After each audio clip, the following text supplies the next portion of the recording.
कहानी का शीर्षक दिए की लौ। गांव के एक छोटे से मंदिर में हर शाम एक बूढ़ा पुजारी दिया जलाता था। उसका नाम था पंडित विष्णु शर्मा। वह हर दिन नियम से मंदिर की सफाई करता, फूल सजाता और संध्या आरती करता। लोग उसे बहुत मानते थे, पर उसके पास ज्यादा धन नहीं था। फिर भी वो रोज अपने हाथ से बनाया हुआ दिया जलाता था। वो दिया जो सिर्फ सरसों के तेल से जलता था और जिसकी बाती पुराने कपड़ों से बनाई जाती थी। एक दिन गांव में शहर से पढ़ाई कर लौटे एक युवा आरव ने पंडित जी से पूछा, पंडित जी, आजकल बिजली है, रोशनी की कोई कमी नहीं, फिर भी आप ये पुराना दिया जलाते हो, क्यों? पंडित जी मुस्कुराए और बोले, बेटा, ये सिर्फ दिया नहीं है, ये हमारी संस्कृति की लौ है। ये याद दिलाता है कि उजाला बाहर नहीं, हमारे अंदर होता है।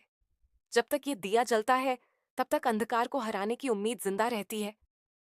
आरव थोड़ी देर चुप रहा, फिर बोला, लेकिन एक छोटा सा दिया क्या कर लेगा इस दुनिया के अंधेरे के सामने? पंडित जी ने एक और दिया जलाया और आरव के हाथ में दे दिया। लो, अब 2 दिए हो गए। अब सोचो, अगर हर इंसान अपने भीतर का एक दिया जला दे, तो क्या अंधकार कभी जीत पाएगा? उस दिन के बाद आरव ने गांव में एक अभियान शुरू किया, एक दिया आशा का, जिसमें हर घर से एक सदस्य मंदिर में आकर एक दिया जलाता था, अपने भीतर की उम्मीद, अच्छाई और संस्कार को याद करते हुए। कुछ ही महीनों में वो गांव न सिर्फ रोशनी से जगमगाने लगा, बल्कि वहां के लोग भी एक दूसरे के लिए मददगार, समझदार और सकारात्मक हो गए। कहानी से सीख, थॉटफुल मैसेज।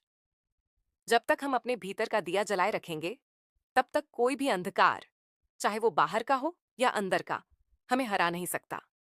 हमारी संस्कृति हमें सिखाती है कि छोटे छोटे कर्म बड़े बदलाव ला सकते हैं।